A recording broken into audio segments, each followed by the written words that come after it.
Good evening. Thanks for joining us. I'm Megan Batchelor. Last week, residents in Richmond were shocked to find racist flyers distributed to some home mailboxes in Steveston. Today, dozens from the community held a silent demonstration outside of Brighouse SkyTrain station to stand up to racism. Martina Lovegreen has that story.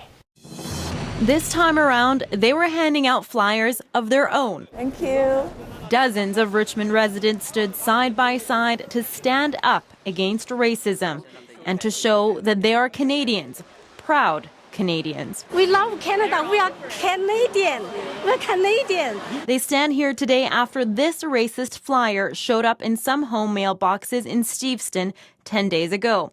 It urges white people to rally together against their Chinese neighbors and calls on them to join the alternative right, a faction of U.S. conservatives who supported President-elect Donald Trump's discriminatory campaign promises. That is fundamentally unethical and wrong and has no place in Richmond.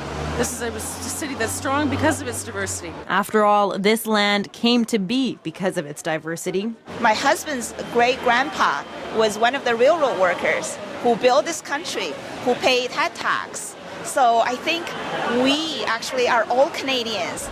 Richmond has the highest proportion of immigrants of any other city in Canada. Many of the people here are originally from China, but have called Canada home for years, if not decades. We are Richmond residents and we raise our kids here. We pay taxes for the services that we receive. We are just like any other resident here.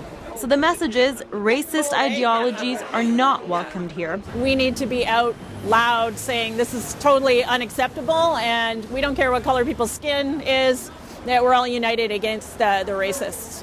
While the Richmond RCMP continue to look for those behind the racist flyers, the community here stands united.